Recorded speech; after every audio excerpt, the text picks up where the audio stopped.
Okay, why don't we go ahead and get started?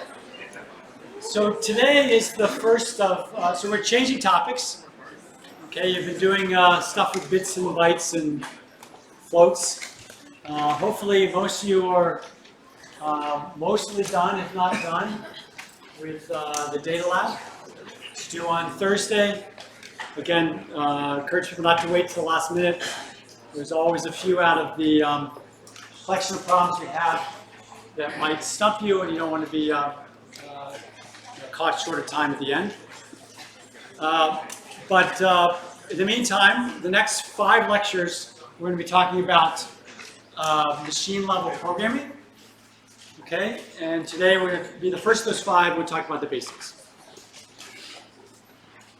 In particular, we're going to discuss the history of Intel processor and architectures, move on to basics of assembly, then look at some of the arithmetic and logical operations, and then how C, assembly, machine code, and everything fits together. Okay, so in this course, we use the Intel x86 processor. There's a number of reasons to do that. The main reason, I guess, would be that it really dominates, the x86 architecture dominates the marketplace, and so that's the one you're going to be using most of the time. There's a long history of development of Intel processors. As we'll see, there's basically 3 decades of backward compatible x86 architectures that Intel has come up with. It's pretty impressive to the number of different changes they made over the years while maintaining the same backward compatibility. So that's what we refer to by an evolutionary design. It's just incremental, better and better and better. It's what's known as a CISC architecture, which stands for Complex Instruction Set. Basically what that's in contrast to is what's known as a reduced instruction set computer, or RISC. And in a RISC machine, there's a very simplified set of instructions that have very uniform size and so forth. Intel, from the very beginning, in a way that predates the notion of RISC, started with this, what's in contrast called a complex instruction set, which has things like variable length instructions and all sorts of interesting addressing modes and instructions and so forth. And so if you look at the list of instructions that Intel processor provides, it's a very, very lengthy list compared to what you might find in a RISC machine. So why does Intel do that? Well, basically this is the backward compatibility. It's kind of what they started with. When they started producing these things, you can imagine memory was really tight. And so it was really important to have instructions that were only as long as needed. So the instructions that were commonly used were the ones you wanted to be short, potentially. Okay, so you wanted to have variable length instructions, variable length addressing modes, and so forth, in order to make the code as compact as possible. Now, as time has gone on, that's far less of an issue. And so, RISC came along and said, let's just make these instructions, collection of instructions, very straightforward, very simple, and that's going to allow processors to run faster because there's less complexity in the design, right?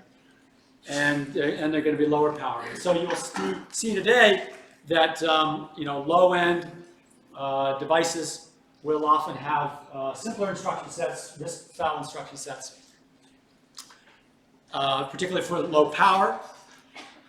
Intel continues to do the CISC, but it's worked very hard over the years to make sure that the performance is on par with a RISC processor. And at least in terms of speed, it's not quite as good in general for in terms of energy or power. One of the advantages of having a compact instruction format that's still relevant today is that later in the course we'll talk about, when we talk about things like the memory hierarchy, you think about the processor and getting instructions in and off the processor, okay, particularly into the processor for it to execute. If you have a very compact instruction set, then you can, it's less bandwidth to get those instructions in there, okay? And so because the bottleneck is often the pins that are going into the chip, even for instructions, it's very useful to have a much more dense encoding. So you get the advantages of less, higher throughput of instructions into the machine. And then once you have these instructions inside the machine, it turns out that because Intel, realizes well that RISC-style things can execute faster, those complicated instructions that go into the processor get converted to a whole bunch of simple instructions, which are called micro-ops in Intel terms, and it looks like a little RISC machine inside. So it's sort of a RISC machine in the internals, but still has the API, as it were, of a CISC machine. Okay, so it's kind of interesting how that's evolved over time. So here's a little bit more about the history. In 1978, we had the 8086, and you can see that back then, 29,000 transistors. This was like the state of the art, and it could run at 5 to 10 megahertz. As you go through time, you see about 7 years later, the number of transistors has gone up by about a factor of 9. The clock speed has gone up by a factor of 2 or 3. In 2004, the first 64-bit Intel x86 processor. Before that, the 386 was a 32-bit, and the 8086 was a 16-bit. So the number of bits per, in a word has doubled over time. And it had 125 million transistors, and the clock speed is now measured in gigahertz, so thousands of megahertz, so 2.8 to 3.8. So this trend was thwarted by the fact that these processors were getting so power hungry and hot. Okay, so if you drew a curve and said if we keep making processors faster and faster at the current rate we were doing, then by about 2040, the processors would be as hot as the sun. Okay, so clearly this was not a path that you wanted to make. So instead, there was this so-called shift in the industry to multi-core. So instead of just building bigger and beefier processors, we went to having multiple processors that were less beefy. And the Core 2 in 2006 was the first multi-core processor from Intel. And the Core i7s, which are the style of architecture that the Shark machines are, which first came out in 2008, have 4 cores on them. And today you can get servers with a single server machine with 256 cores on them that all act as with shared address space and all act like one machine. At the same time, you can see that the processor speed has plateaued, okay? Because of the notion that things were just getting too hot, too power hungry. And so instead of having one core that maybe runs 4 times as fast, but was going to be really hot and really power hungry, you get 4 cores that run about the same speed as what you had before in 2004, and that's how you get 4 times performance if you can write your code to take advantage of 4 cores running at the same time. Okay. So this is a little bit more the detail of the more recent machine evolution. You might have heard the Pentium processors, the family of those before they went to the cores. And you can see the number of transistors has continued to increase. This is a picture of a Core i7. Some of you with a Shark machine, you can see that over the schematic of the chip, we've laid out, marked off where the 4 cores are, where the big last level shared cache is, and some of the other features. Okay? And so over time, some of the features that have been added are multimedia type operation features, more efficient conditional operations, again, this transition from 32 to 64 bits, and adding more cores.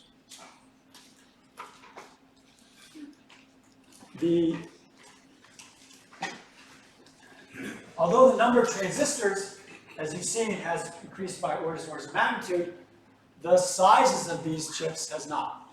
Okay?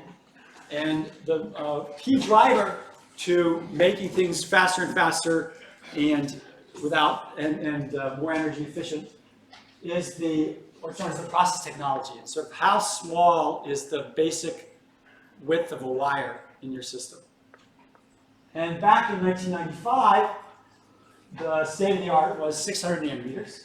And this is a reference, so 10 nanometers is about 100 atoms wide. Okay. So then 250, 180, 65, and so forth. So it kept shrinking and shrinking, which is good. And then with the Haloms, which came out in 2008, we were at 45 nanometers. And for a while, Intel was very successful about every other year of significantly shrinking the process technology. So we went from 32, 22 to 14 first in Broadwell in 2014. The hope was that we could get to 10, which is sort of the next step down in process technology, say by 2016, to keep up with this cadence that's been on. But it turns out that as things get smaller and smaller and smaller, it gets really, really hard to make things work, okay? Because there's just so much interference that can occur when things are this small. It's so hard to get the process exactly right and so forth. And so this 10 nanometer Cannon Lake processor has been pushed out several years now. Now they're looking at possibly 2018. Okay. Now, these are the names that the Intel internal code names for these different processors, starting from the Halem on down. And you may have heard them because people tend to reference them because they're a lot more memorable than the official product name, which is just a bunch of numbers and letters and things like that, right? So you hear people talk about, Haswell was the first processor that introduced hardware transactional memory in the Intel and so forth. Okay, and so you may wonder, where do these names come from? Anybody have any idea where these names come from? Yes. At least some of them are named after where Intel's located.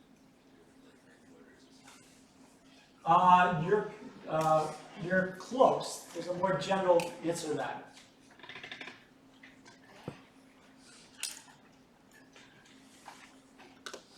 So if I were to go to Google Maps and type Skylake, Oregon.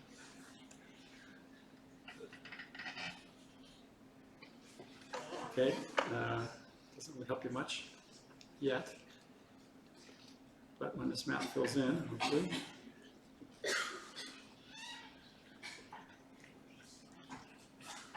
You'll see that it's an actual place in Oregon, right? Skylake, Oregon is near Crater Lake National Park, and so forth. Okay. So it's named after locations nearby, typically in Oregon, nearby Intel sites. And the reason that they pick things like that is that then they don't have to worry about being sued for copyright. Because if it's the name of a city, it's in the public domain. So even things like Coffee Lake, which is kind of a strange name, you can see will, once it fills in, you can see it will show up in as a place pretty close to the Intel site. The Wi-Fi here is terrible. Anyway, you get the idea. Okay.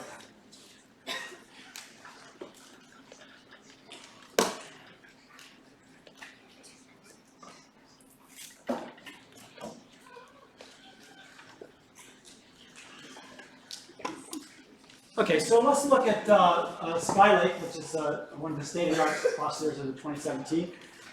And the other thing to note about these processor designs is they usually come out in sort of a mobile model, a desktop model, and a server model, all based on the same architecture. Okay, and their use cases are obvious from their names. The mobile one is going to tend to have the lowest price and tend to have the lowest amount of power, 45 watts. Although servers, there's a lot of demand for low power servers, so they also produce servers here. And the server model is the one that's going to tend to have not just multiple cores on a single die, but also a very fast interconnect between multiple dies on this within the same processor. Okay, so Intel isn't the only game in town. For a long time, AMD was a fairly serious rival to Intel's. They historically were a little bit behind Intel in terms of coming out with the latest and greatest, the fastest processors. But there was a point in early 2000s where they were able to jump ahead of Intel by coming out with the first 64-bit version of an x86, and that panicked Intel, and so they got their act together, and now again has a dominant share of the market, particularly in things like servers, and AMD has followed behind, and really instead the chief rival to Intel's sort of dominance are ARM-based processors, which is again more for mobile devices and things like that. Okay, so Intel's first attempt to do 64-bit was combined with a completely radical redesign of the architecture called Itanium. It was designed jointly with Hewlett-Packard, and the notion there was that the compiler folks convinced enough of the Intel people and the HP people that compilers were getting so good that we could actually offload a lot of the hard work to compilers, and that the hard architecture wouldn't have to do it anymore. And so they were going to build this. So Itanium was this sort of large vectorized machine, machine with big vectors, and it was the compiler that was going to do all the fancy stuff to make it all work. Well, unfortunately, that turned out to be pretty much a disaster. The compiler technology wasn't able to keep its promises, and the whole thing got canned eventually. And so they introduced instead 64 bits into their traditional architecture. And all but the lowest end processors will support 64 bits. But as we'll see, because of backward compatibility, you can still run 32-bit code on it, and a lot of code is still 32-bit. So in this course, up until the summer of 2015, it was all about the sort of the 32-bit architecture, because it had been that for a while. And then there was a rewrite of the book and a shift to pretty much only focusing on the 64-bit x86-64. That's what we cover in this course. That's what the book covers, and that's that. Okay, so that's the history. Now we're going to move on to talk about some of the basics of assembly. Any questions on history? Okay.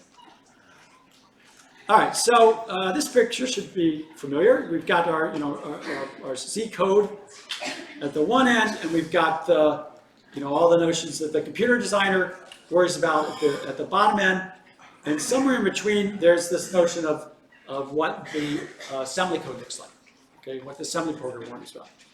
What an assembly program worries about, which is or machine code programmer, which is the basis of these next 5 lectures, is this a view that sort of looks like this, right? So we've got memory that contains code and data and a stack for pushing and popping procedures on and so forth. and a CPU that has things like registers and a program counter that says where in the program you are, and condition codes where you store information about, something about that you calculate something that's going to affect whether a branch gets taken or not, things like that. But that's the world in which assembly program is done. And so, there's nice clean layers, but of course, the whole reason one of the reasons you're taking this course, or one of the key learnings you're going to get out of this course, is that you can't just play in these levels of abstraction. And if you want to write and debug code, good code, okay? Okay, so some definitions. So when we talk about the architecture of a processor, okay, we're talking about what's exposed to assembly code, machine code programmers in order to write correct assembly code, machine code. Okay, we'll use those two terms somewhat interchangeably. The machine code refers to the actual sequence of bytes that represent the program. That's what the processor itself uses.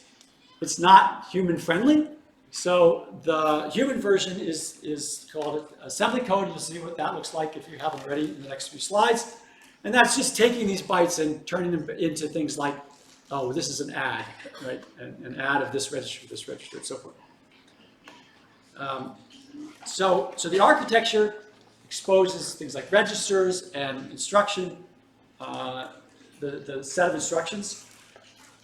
Underneath all that is the microarchitecture. The microarchitecture is whatever the processor does to support the working architecture. It's the implementation architecture. And so, we talk about an ISA or instruction set architecture, the x86-64. We can program to that ISA and then run on any number of these platforms, right? All the platforms support this ISA, and they're very different, right? As I mentioned, some of them are these big server machines, some of them are small mobile devices, and so forth. And that impacts what about your program?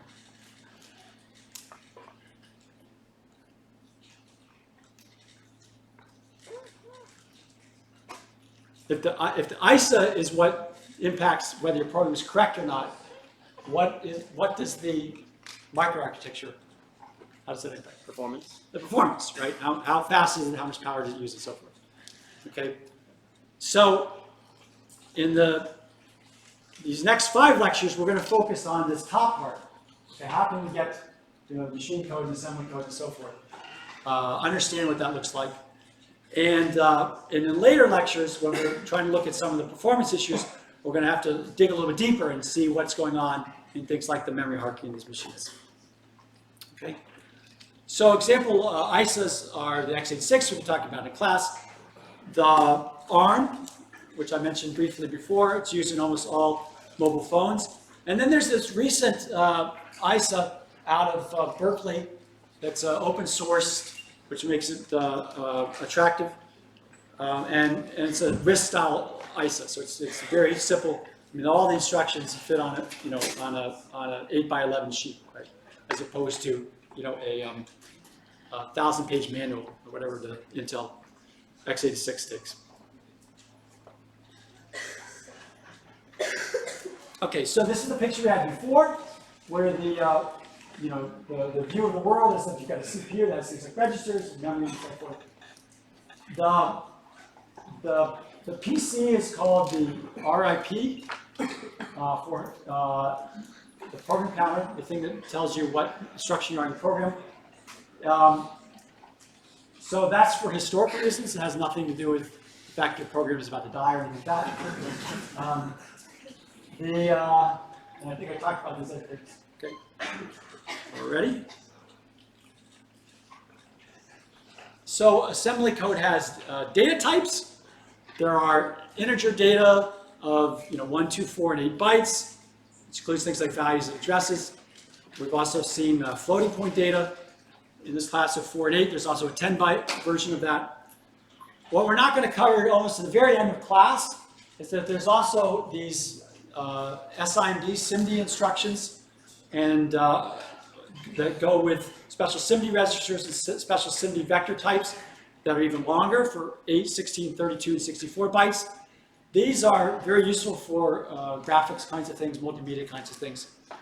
But for the next 5 lectures, we're not going to deal with those. Those will come, we'll talk about those a little bit at the end of the class. Then, of course, there's code. But interesting enough, you know, assembly code doesn't have a notion of an array or a structure or any of the things that we're used to, the higher level things we're used to in C.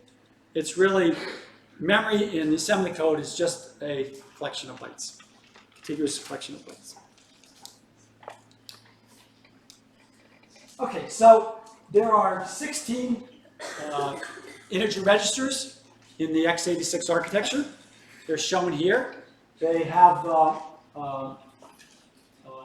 by convention, they have certain names on the left, and then they sort of fall back to numbers. What's shown here also in the slide is that some of the backward compatibility issues. So previous versions of the machine, that the architecture that had 32 bits and only 8 registers had registers called EAX down to EBP. And the new ones replaced E with R, so it was RAX down to RBP, and then added these 8 additional registers. So for backward compatibility, you can refer to the low order 4 bytes of any of these registers if you want to you know, use the 32-bit version of the architecture, goes 64. Okay. Okay, this is more about the history. There used to be 8 registers, and even those for backward compatibility, they had ones that were you know, half their size, right? So instead of you know, 4 bytes, these were 2 bytes, and then they even have ones that are 1 byte. Okay, for backward compatibility. Okay.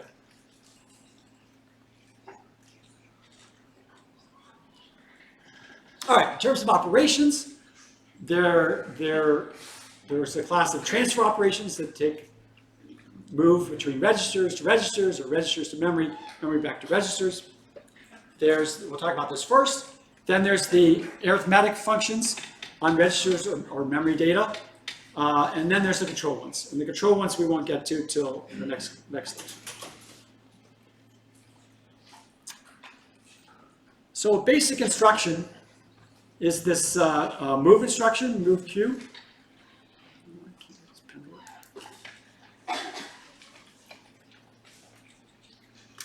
Okay. So what's important to know about this instruction, so all the ones that go back and forth between memory and so forth, we'll see a list of them in a minute, are called move. And then the Q means what size thing are you moving. Okay, so Q stands for quad. It's an 8-byte quantity, and that's what you typically move in a 64-bit architecture. If you want to only move part of it, you would put a different, like move L would only move the lower 4 bytes as opposed to all 8 bytes. The other thing to note, and this can be quite confusing, is that the source is listed first and then the destination. Okay, and that's something you have to keep in mind, that you'll see 2 operators, and one's the source and the other's destination. Okay. Now, in terms of operating types, there's a type that's for constants. It's called immediate. And in assembly code, that's shown by putting a $sign in front of it.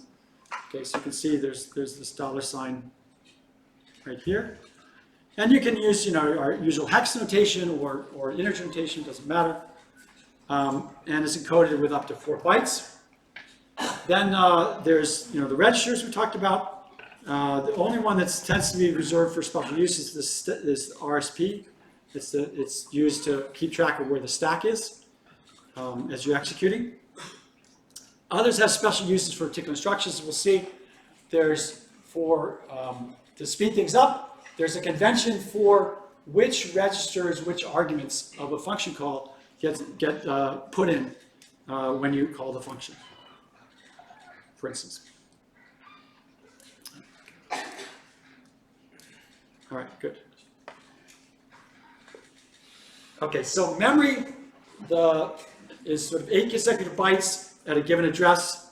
So this example here says, which is sort of a simple example, look at the value in register REX, and that's the address that I want you that I'm referring to. Okay, the parentheses around it means it's like the dereference. I want you to dereference what's the address stored in REX. And again, the Q stands for 8. That's why there's 8. Now, the reason that I was emphasizing before that the source is before the destination is because if you look at something like the Intel documents for their own architecture, I mean, it's their convention to do it the other way around. So they would say move destination source. Okay. So as long as you just look at the textbook and the slides and don't wander off into like the 5,000-page Intel documentation, you won't be confused. Yes. But if we were to perform object dump on a program for something, it would show the destination and source because that's how it's actually Well, that's why you have to use the object dumps that we provide because okay, so you provide your own object dumps. Yeah. Okay. Good. Okay, so here's some examples. The source can either be an immediate register or memory. The destination can be a register or memory. So this one here, again, it's source destination. So you're moving the immediate 4 into register REX. So in C, that might look something like this, right? I want to store the value 4 in some temporary, okay, that's got put into a register by the compiler.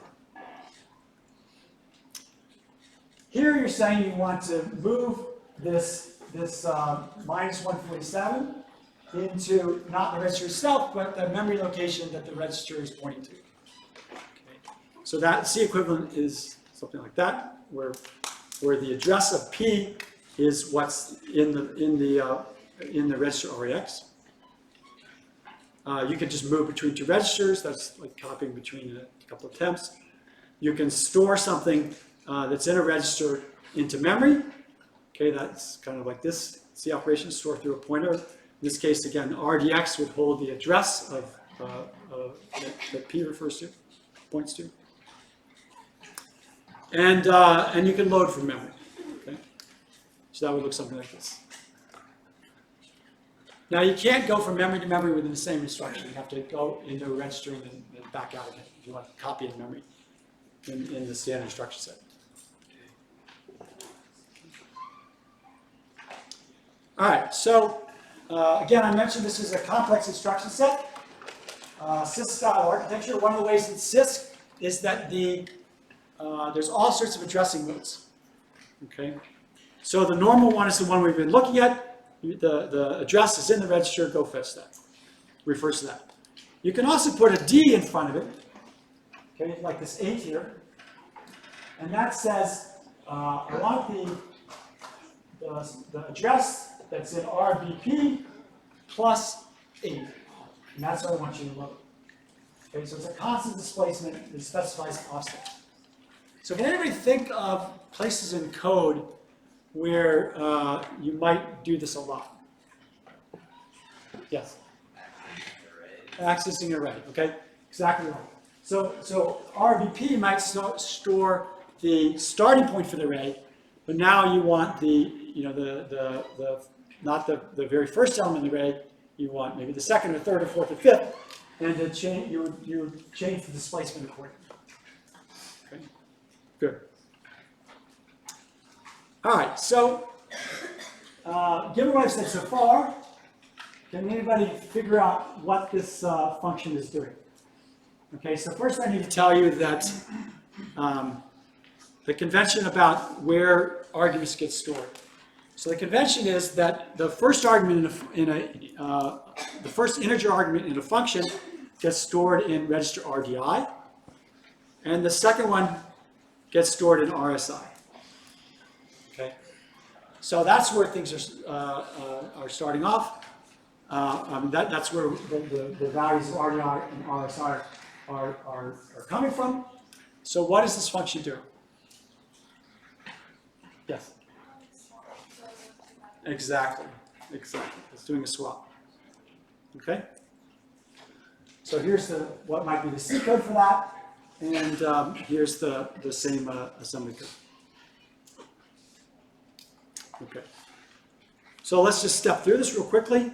So the first thing that's going to happen is that you come in and the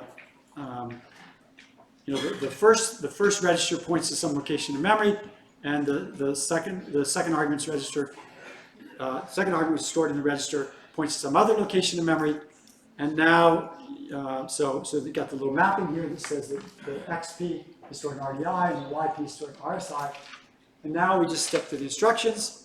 We see that the first thing that happens is that you take the address that's stored in RDI and you move the contents of that thing into RAX. Okay, so so here we plugged in some actual values, and you can see that's the first thing that happens. Okay. All right. So I looked in RDI. It said 120. I looked in memory. The contents of address 120 was the value 123, and I stored that into RAX. So the second thing that happens is that I look at RSI, I see 100, I see that the value stored in 100 is 456, and I copy that into RDX. And so that's where that is. The third instruction, I take that value that's in RDX, and I store it through into the location that's stored in RDI, which is still 120. So that's how the 456 gets there. And likewise the 123. Okay, any questions on that? Good. Okay, so far we've talked about normal addressing mode, displacement addressing, but there's more. This is the most general form. Okay, let's see if this is. All right, so the most general form, you have not just one register, you have two registers, and this S and this D that we've already seen. And basically, if you remember this formula, you're good to go. Okay, this formula says that the first, if you only see one, or if you see more than one register, the first one is this base here, and so you want the contents of that register. Then the second one, if it appears, is the one that gets multiplied by this third term, if it exists, okay? If the S doesn't exist, then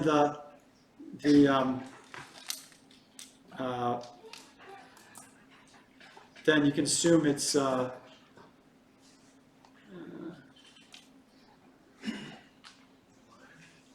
one, right? Yeah, you would just get the sum of these two registers. Good. So if S is missing, then the assumption is 1. And we'll see how that can be used in the future. All right, so actually right here. So here's a good example. So here you see we've got just the sum because there's no S, it's an implicit 1. Here we do that same thing, but now we add in our D. And here we show 1 with the S. Okay. And so this allows you to step through arrays and multidimensional arrays and all sorts of things that you might want to do. For instance, in a two-dimensional array, maybe the S is what's, this is the base of the two-dimensional array. Maybe the S is like the length of a row. So if you want to step column-wise, you jump, okay,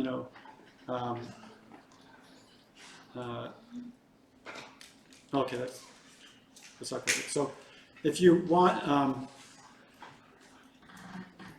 that's right. So you'd put this number, the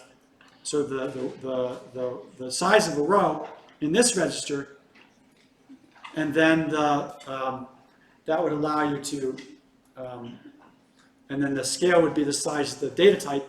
And so if you wanted to skip, one row, that's how you could do it, right? Skip to the next column, for instance. Okay, good.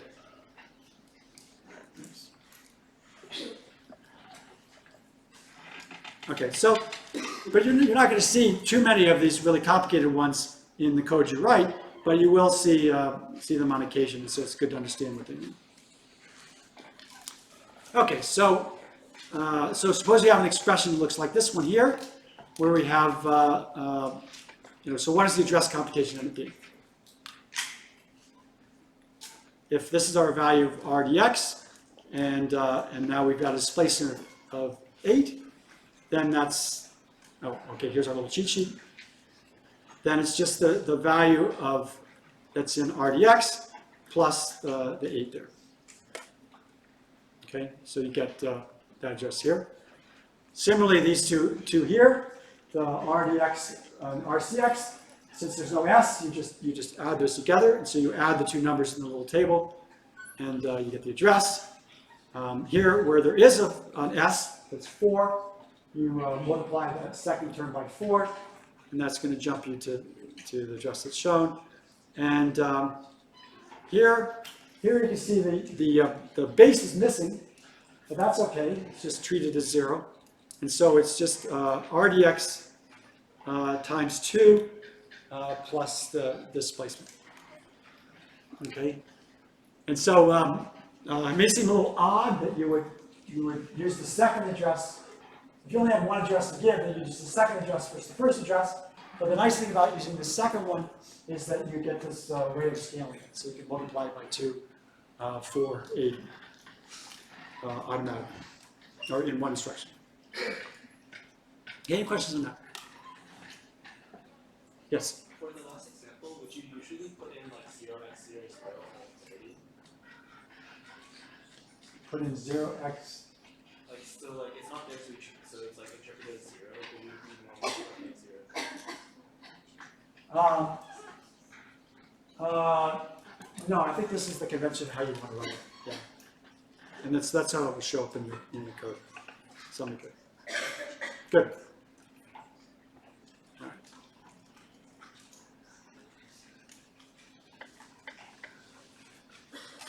Okay. Now there's this interesting instruction that's for address computation purposes. So even with all these complex addressing modes, there's going to be cases where you've got an even more complex thing to do. And so you want to compute, accumulate an address over a series of instructions. And the LEA instruction in the Q is the quad form of it. Allows you to compute an address without actually, referencing anything. It's just a value you compute. So the destination is just set instead of the notion of like if there's a move, it would say, oh, I want to fetch the address that's stored in my that calculation stored in my source and put it in the destination. Here, I want to not fetch that address, but just take that the mathematical address I computed and put that in the destination. Okay, and then I can build on that from that. Like now that's in some register, then I can use that in a second addressing mode instruction that is more complicated, can build up more complicated things. But the way you will see this all the time in your programs, which can really throw you at first, is that the compilers know that addressing modes are a really cheap way to do certain kinds of multiplications. Okay, so here what we're showing is you're trying to multiply by 12. Okay. And it's able to do that in just 2 instructions, because what it does is it takes this, and again, because x is the first argument, it's stored in RDI. So it takes RDI as the base, and RDI as the index, and 2 as the x. And so what that effectively, and then you have RAX as the destination. So what that effectively puts is it stores an RAX 3 times x. Okay, so you have in one instruction a way of multiplying by 3, for example, right? And you can get other combinations, not every combination, but there's other combinations you get if you use a different x. And then to get from multiply by 3 to multiply by 12, you just multiply by 4 using our shift instruction. Okay, so SAL is what we used to in our BICS term. It's just a left shift and so you want to list shift by 2. So that's how you get the value 12 in the register RAX. Okay? RAX by convention is the register you use for return values from functions. And so by putting it in RAX, then you're done, and you can just return for the function. So the entire body of that function gets executed in just 2 instructions. Okay? Any questions on that? So again, what makes it confusing is you see LEA, and you think, oh, they're trying to compute some address here, but why are they trying to compute an address for me? There's no address to be computed here. Okay? It's just a way of doing some clever arithmetic tricks. Okay. And there's the usual class of arithmetic operations: add, subtract, integer multiplies, different kinds of shifts, left and right. You have separately the arithmetic shift has a different code from the logical shift. Remember the 2 different ones we talked about in class. There's XOR and AND. Okay. And again, remember it's source followed by destination. And no distinction in these between signed and unsigned. Right? All right, any questions on that? And it's time to get Canvas out.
All right, let's see how we did.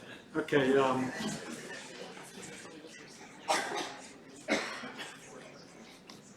All right, so question one.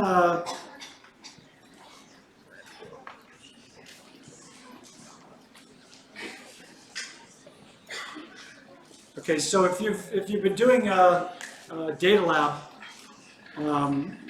you should be very familiar with. Actually, if you've done the float problems data lab, that's towards the end of it. So maybe a lot of people haven't gotten to it, but you'll get very familiar with 0x7f8. Okay, because you use it a lot. So if you remember that plus infinity is where the exponent is all ones and the fraction is zeros. So that's why you get that bit pattern there.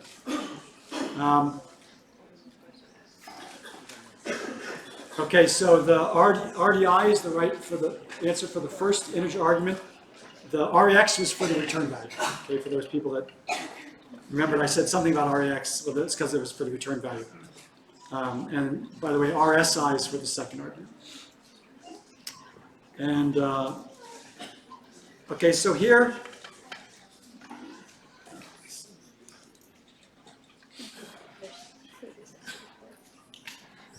okay, so this is a normal addressing mode, and we've said that X is an RDI. So what this is saying is take that X and look at the address of that X. Okay, so that's like a star X. And again, this is source destination, right? So the destination is going to be where Y is. Okay. Now the add instruction is you take the original value of you take the original value of what's in RSI and you add onto it what you get from here.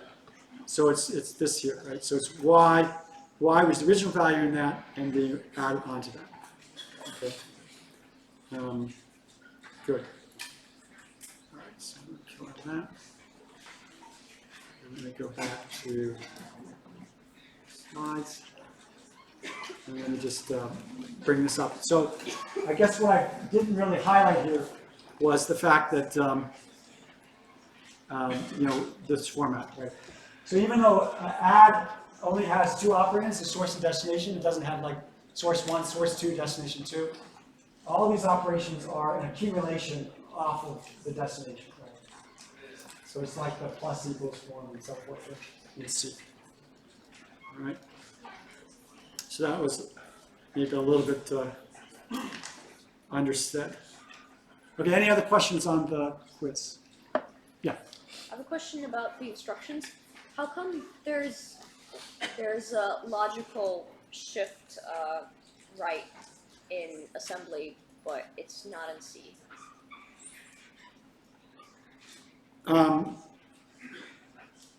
So it depends on the representation, right? So if it's unsigned, then the shift right would be a logical shift. And if it's signed, it's only the arithmetic shift, right? So you're right. For signed, there's just the arithmetic shift. Oh, okay. And for unsigned, it's always a logical shift. Because there's no notion of the sign and the unsigned, so it's just you're dividing by 2, for instance, if you shift by 1. So you want zeros on the other side. Good. That's actually a good question. Okay, there's the one operand version of these, right? Increment, decrement, and so forth. They do what you could imagine.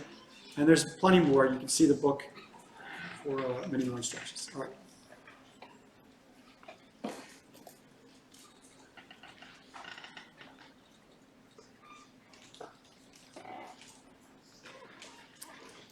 Okay, so here's a more complicated example.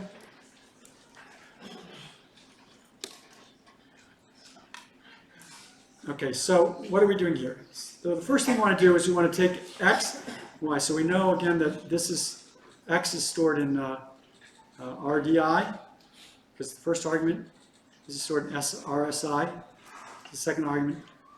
It turns out that the third argument, I didn't mention this yet, is stored in RDX. That's the register by convention. The third integer argument is stored I keep saying integer because floating point has its own set of registers. And they, if you have interleaving arguments that are integer and floating point, you're just counting within each type. Right? So there was like a floating point argument right here. That this would still be the third argument, third integer argument. It counts within each type. Okay, so you can see that the way they compute x plus y is to use this addressing mode, right?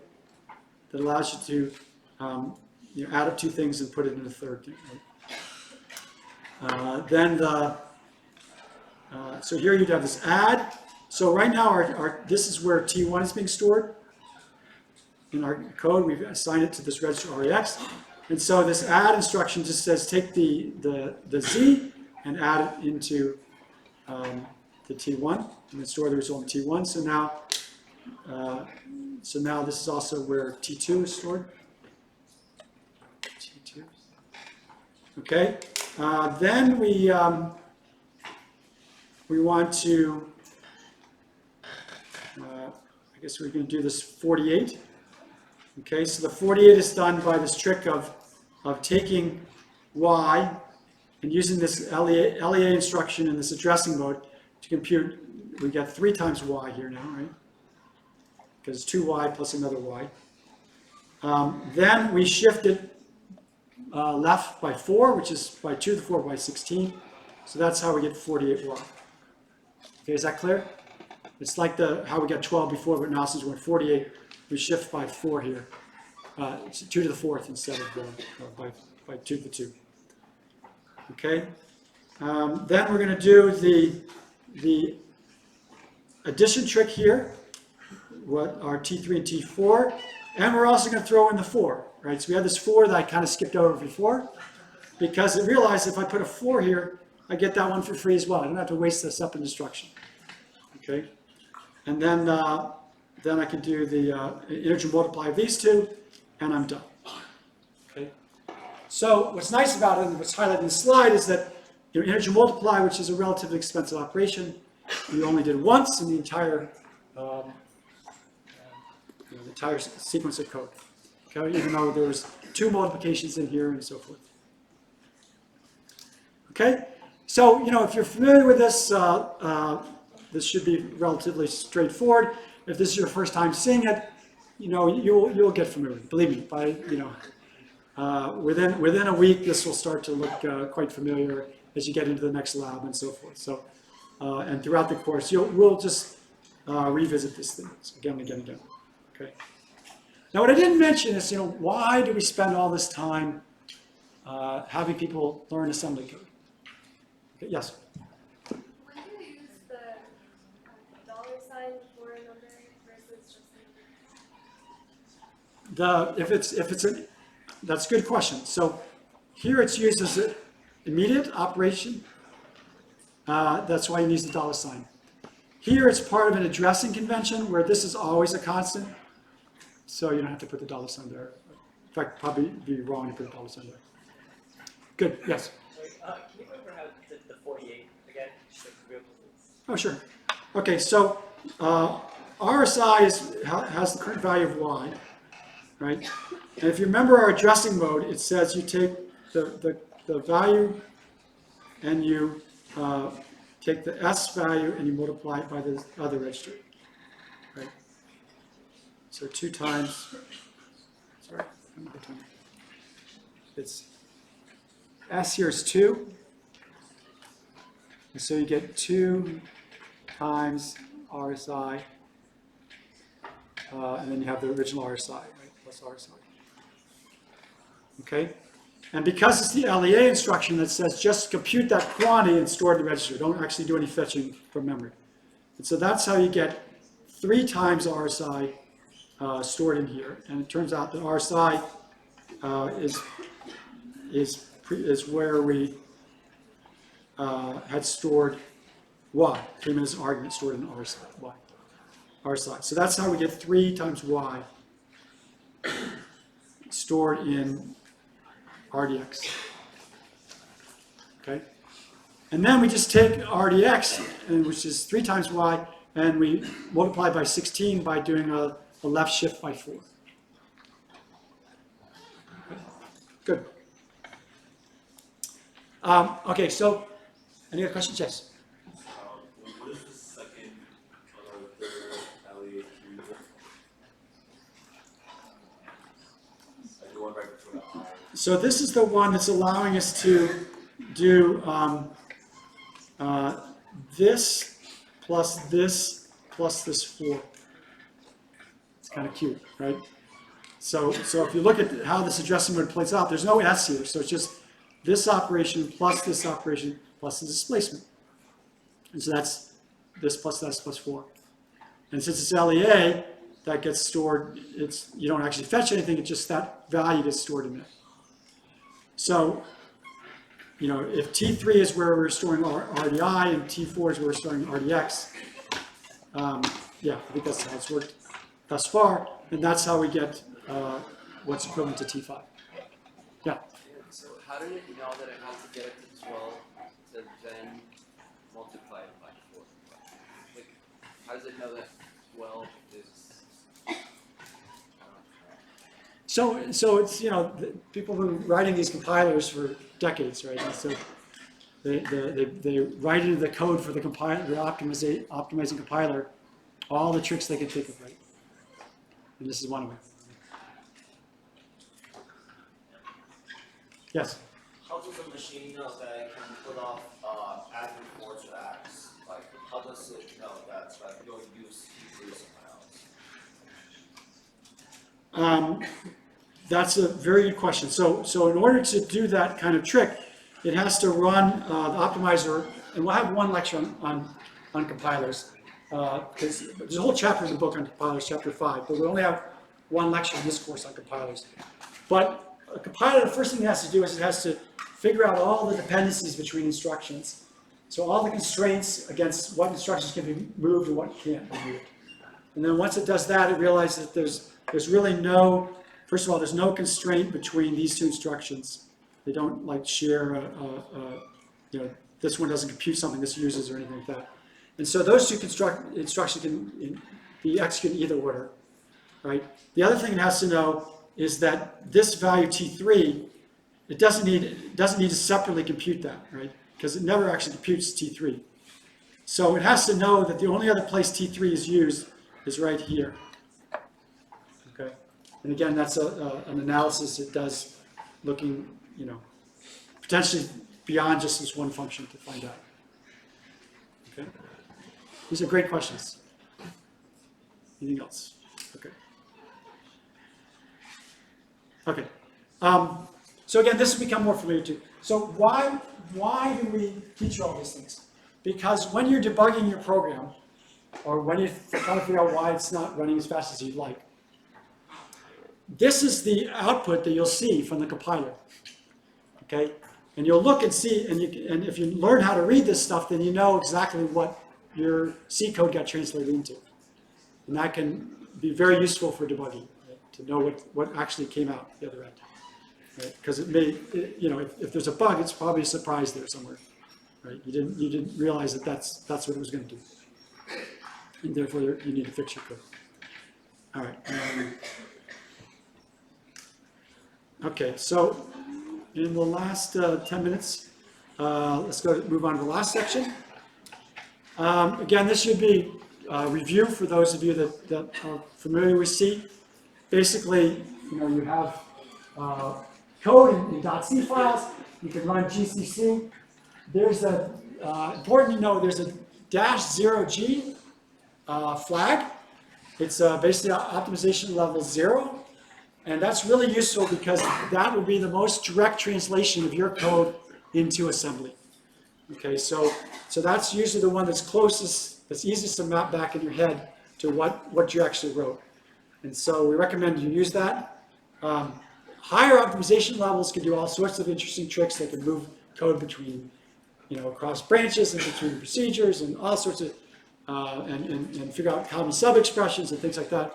And it's great for making your code run fast, but it's really a lot harder for debugging, right? Because the relationship between your C code and and the resulting assembly code is, the gap has gotten really huge. So the compiler, if you give it the -s flag, So in general, if you don't give it any flag, it's going to go all the way to the executable. But if you give it a -S, you get the assembly code. Then you can get, if you ever want to look at the binary, I don't know why you would, just all the ones and zeros. You can get that. And then when it's time to execute things, you take the .os and then these static libraries that you, like standard.io, that you link in, and that gets you your executable program. Okay. So again, the key command here, gcc-0g, -s means I want to get the assembly code out, and my C function here is some C, you get what's on the right. Okay? And that's, yeah, so that's to kind of highlight what we said before, that basically all our tool chains work properly on Shark machines. Okay, and they will be consistent with what's in lectures and what's in the book. And so if you try to run some of these examples on non-Shark machines, you might be in for a little bit of a surprise. Okay, so just keep that in mind. Okay. Now here's what's interesting. This is what it actually looks like. And it's, the stuff with dots are directives. Okay, so in some sense can be ignored. They're all about how to set up the memory and other kinds of things that the runtime is going to be useful for runtime and for linking and all these things. But really, you just kind of ignore those in your head and look at the zoning code as we did in the earlier example. Okay. Okay. So again, there's all the different data types that you get out and these operations that we've talked about. We haven't talked at all about transfer and control. That'll be the next lecture. But we talked about transferring data and arithmetic functions and so forth. Yeah, so here again, emphasizing that the object code, the .o, is just all these sequence of bytes. In order to parse that, you have to figure out the length of each instruction and so forth. Where the instruction is 1, 3, or 5 bytes. And the starting address for this code segment is shown. It's really not that useful to look at the object code. It's much nicer to look at the assembly code. Okay, good.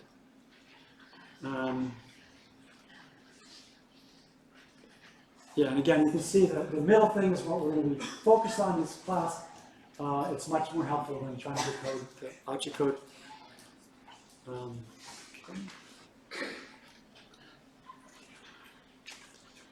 You can go backwards. You can take object code.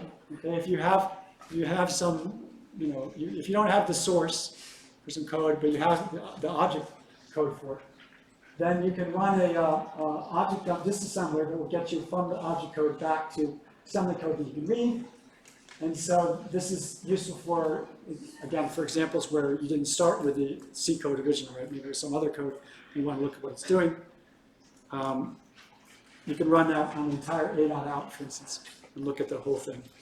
Okay, so for instance, if there was routines that you didn't call, you didn't write, that you just called, like library routines, you can look at them. Okay, and also within the GDB debugger, this becomes useful as well.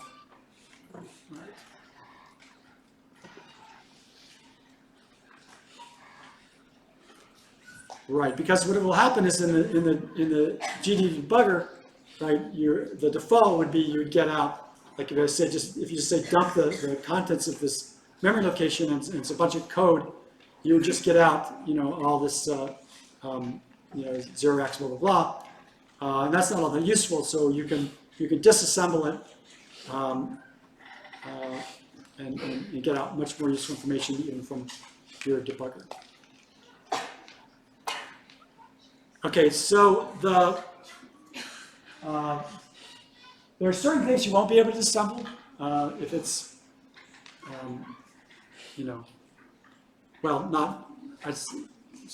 there's certain things that you are forbidden from disassembling. And for example, so executables from Microsoft, right, that you don't have permissions. And you say, where are you forbidden? Well, when you check that box about the end user license agreement that you never read, it's in there, okay? You're not allowed to reverse engineer their code by running disassemblers on their objects. Okay, so today we've talked about the first of 5 lectures on assembly code, machine level programming, the history of Intel processors, the difference between architecture and microarchitecture, some of the basics of moving and simple arithmetic instructions. And next time we'll start to look at branches and procedure calls and so forth. All right?